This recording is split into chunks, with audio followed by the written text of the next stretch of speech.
Okay, good evening. We want to thank everyone for joining us here for the semifinal post-game press conference of the 2025 CUSA Basketball Championships. We're joined by Western Kentucky coach Greg Collins, by junior guard Josie Gilvin, by senior guard Alexis Mead.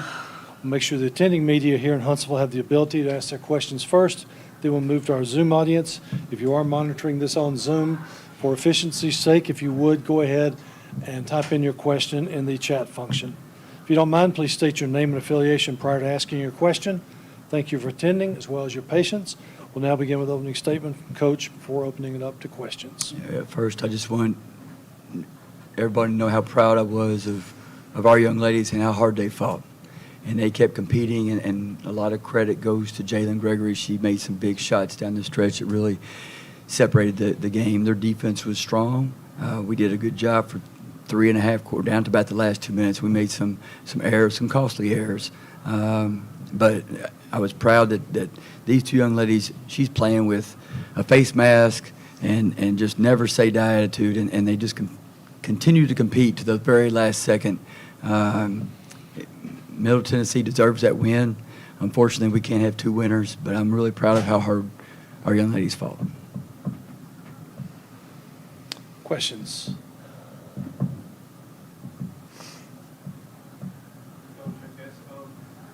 Start out, I thought you guys were really kind of had the edge with them just shooting the ball tonight for the most part, except obviously there in the fourth quarter.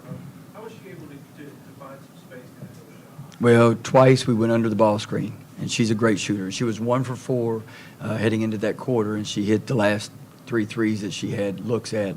And we went under the ball screen. Then the last time we just lost her in the corner. We weren't aware, weren't paying attention. And those were some costly mistakes that we made on defense. And we had done a pretty good job defensively, I felt like, throughout the game. But, you know, what we've been talking about was finish the job. And I felt like we've played really good stretches, really good quarters. We just needed to finish the job, and this time we played a pretty good 38 minutes. And credit, you know, she's a senior and she's the best 3-point shooter in our conference, and she stepped up in a key moment. Alexis, I couldn't tell by the way you played, but it did seem like your face mask was bothering you tonight. I think the blow to it there. Did you ever blow you down or something? The face mask wasn't bothering too much. I'm dealing with recovering from a broken nose, so I just got hit, started bleeding, but nothing I haven't been dealing with for the past week, so it's okay. Cecil Joyce with Daily News Journal, Murfreesboro. Second half was played pretty cleanly. What was told to you and Coach Insel right before halftime? Yeah, all the contact happened after the time had expired, and that they could have issued fouls, but it wasn't going to improve the game. It wasn't necessary, and I felt, and I agreed that let's just let it be done, and let's go to the halftime and come back out and play the second half. Going back to our action point, Josie and Alexis, you guys came in with this season with big hopes, and you guys had a lot. I felt like that media day, the first round, you guys were just new energy to the season. How do you guys look back and evaluate this season as it comes to the finish? Yeah, this was such a fun season. So, This team was special. We put in an immense amount of work in the off season and during season. It wasn't just hopes. We had a plan, and you know, even though tonight didn't go the way we wanted to, we know that we put in the work to be where we are right now. And honestly, we're just thankful to be here. So. and then just having the support on the bench and everyone who doesn't really play, they just come into practice, making all of us better who do play a lot of minutes. So just having that kind of support system you haven't had in the past has just made this season one to not forget, definitely. Coach, I think you did substitute until the quarter of the game. Was vacation being out sort of a factor in that, or were you just happy with what you were seeing out there? Both. I mean, obviously, Acacia gives us experience and depth and speed, but the young ladies who were out there were playing pretty well, and we were doing all right. And so, we weren't uncomfortable with the pace. That we do that, and we try to push that pace. And so, they were doing a good job, and we were managing it okay. And we subbed late. I felt confident with the players that we put in, but I just didn't feel like it was necessary yet.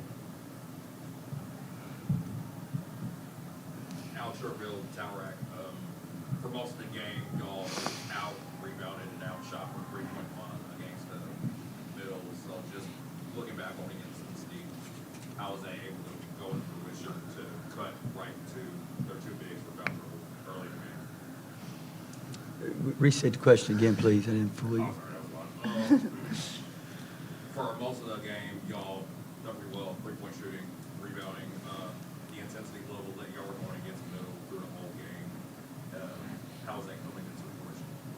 Well, in the first half, we did a pretty good job on the boards. They had one offensive rebound heading into halftime. It was late in that second quarter, and it resulted in a putback. And we just jumped. Instead of boxing out, we just jumped. And so, but we had done a pretty good job. When you hold a team like that to one offensive rebound, you've done a good job. And we continued to battle, and, even throughout the second half. I really felt like it came down on our end, on the offensive end. We made some mistakes. We took some shots. We made some turnovers. We didn't get some good looks that we got in the first half. And then defensive end, we just really kind of made some of those mistakes. We had some errors in our zone. They got a layup underneath on us. They got a couple of threes. But then really it was that late run when Gregory hit those threes behind the screen and then in the wing.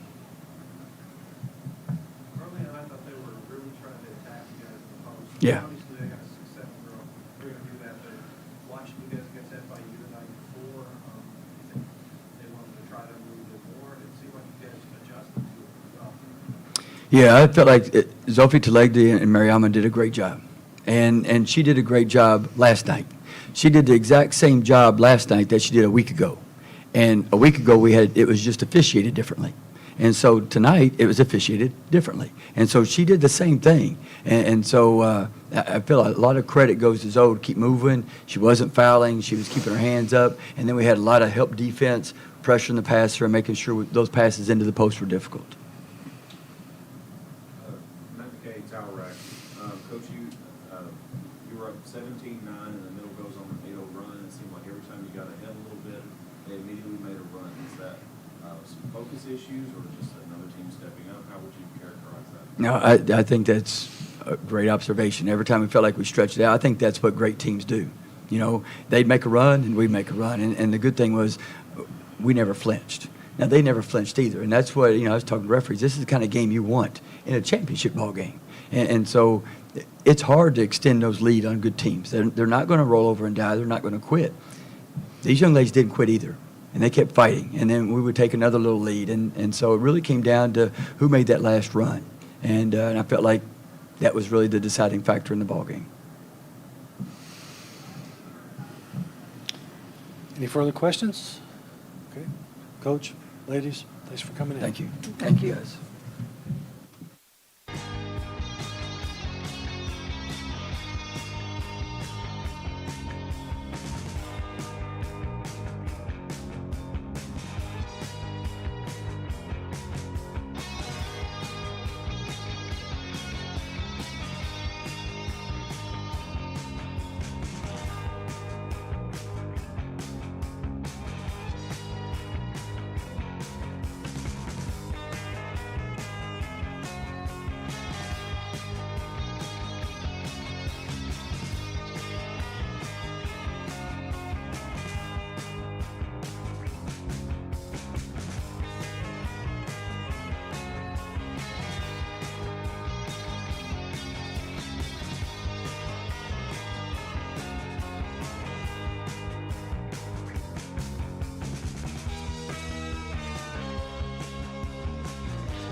Welcome, everybody. Thank you for joining us here for the semifinal postgame press conference. We're joined by Middle Tennessee coach Rick Insell, by senior guard Jalen Gregory, by freshman guard Savannah Davis. We'll make sure the attending media here in Huntsville have the ability to ask their questions first. Then we'll move to the Zoom audience. If you are on Zoom with us, please type in your question in the chat box, and we will read your question here in the interest of efficiency. We ask that you please state your name and affiliation prior to asking your question. Thank you for attending, and now we'll turn it over to Coach for an opening statement. What a game. What a game. I don't know that I don't know if I've ever been in a game that there was that much pressure from the beginning of it all the way through since I've been coaching. And what a team. I mean, they just, every time they jumped up, I don't know, I hadn't looked at all the stats yet, 7 or 8 points.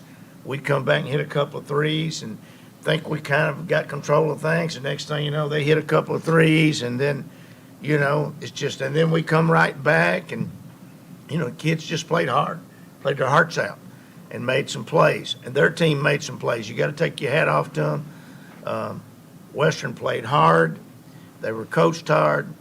They were very well prepared, and I thought our coaching staff was prepared also, and we got over the hump, and we made enough of those plays, thanks to these two young ladies here, that we were able to win the game. Questions? Go to Steve.com. And don't forget Tamia early on. Tamia just was unbelievable. Go ahead. I'm sorry, Sam. You had to go to Savannah pretty early on in some early foul trouble in the first half, but you kept sticking with her, you know, in the second half when maybe foul trouble wasn't as big a thing. What led to her staying on the court in those situations? Well, I kept thinking about that game she had in high school where she had 18 threes. I mean, she has set a national record. She knows where the goal's at. So I thought, you know, we need somebody in there that knows where the goal's at. So she came through. I thought those two little jump shot drives were big. That's what players do. That's what competitors do. That's what she is. That's why we recruited her. She's much like this young lady right here. A lot of people overlooked her. We didn't overlook her. You know, she come from a very small school. She's got great DNA. She knows how to shoot the basketball. She's hard-nosed. She's a great student athlete, academic-wise too. So, right down what we want. Jalen, in games like this, when you're the heavy favorite, you're a traditional rich program, been to the championship game 2 straight years, and usually that team's the one that feels the pressure late in the game. What were you feeling around the 3-minute mark as a team, and what was discussed during timeouts? I think we just really, there wasn't anything that changed about what we were talking about. Our energy, I feel like, picked up in the second half, and that's something that we were struggling with in the the first half. And so I think just us, like, picking up our energy and just staying together really was what pulled us through this game.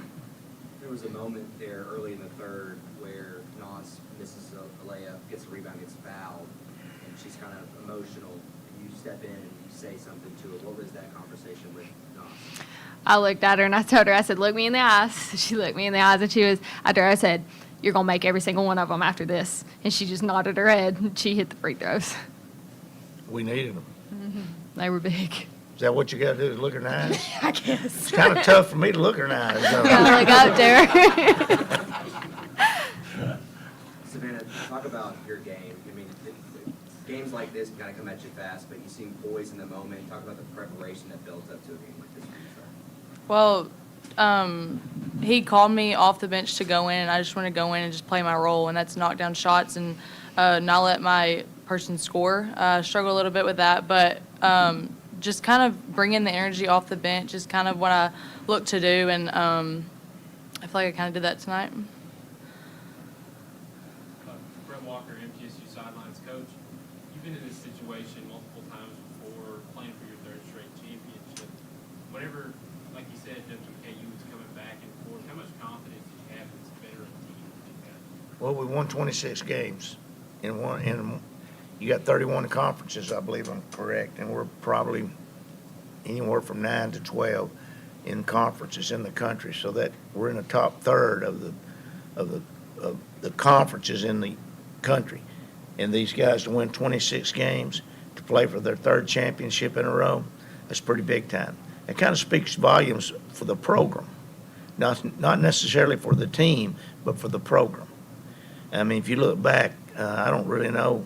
I guess Jake could run that up. Jake's in here, but how many? We've been in the finals a bunch of times, and you know, the tough game is getting to the finals. Is this game we just played? That's a tough game. You know, very few games have I had like Liberty had tonight where they run out 25, 30 points and breeze into the finals. This game coming up tomorrow night, you know, the kids are going to just play hard, stay with what we do, just be Middle Tennessee. That's what we're going to do. Jalen Western's coach was critical of his team going under on the ball screens on sort of your two-step backs early on. Could you walk us through your reads on those plays, and are you ever surprised people? Can I answer that first? You go ahead. That was Matt's call.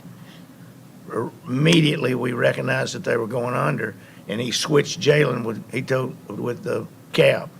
So we knew that because she knew what was coming up. His green light. That's what it was. His green light. And when she went under, I knew right then. I said, "That's dead on." And then, you know, she was able to get another one there. You know, she went back, and the girl went back under trying to come up. She hit there nothing. Now go ahead. I mean, exactly what he said. When they switched it out, I knew exactly what they were wanting from that, and that was just the opportunity. That's the option that they gave us, and I just had to step up and make that shot. Savannah, you've been able to switch a lot more defensively as you've gone throughout the season. How big is that for you, getting confidence where you're able to go sort of 1 through 4 against a lot of the teams in our league? Obviously, I'm still sticking with our rules and just playing everybody kind of the same, but just really getting to the scout and just knowing each player individually is really just the biggest thing. Coach, Jada Harrison didn't play a lot in this game, but she had 2 huge plays. She's a horse. Jumped on a loose ball and got a tie up. She's a horse. You watched her whole life. I mean, she's 2-time Miss Basketball. She was the best player coming out of the state of Tennessee, one of the top guards in the nation, and she goes down with a foot injury. She has to sit out a year, and it didn't heal back right. We have to go back in and operate. She misses nearly a whole another year. She's just now getting her feet back under. She's going to play a major, major role in this program. She's a winner, tough, just like diving on that ball. I mean, she wasn't going to give that ball up. And then went in and got that rebound and was a putback, and they know that. They know what she does in practice. She's just now getting her wheels back under, and we're very happy to have her. Another good family. Another good family. Anyone No more else? questions. Keith, do we have anybody in the chat room? Okay. Coach, Let's- ladies, congratulations. See you Thank you. tomorrow night. Thank you. Thank Thank you. you very much. Thank y'all. We're headed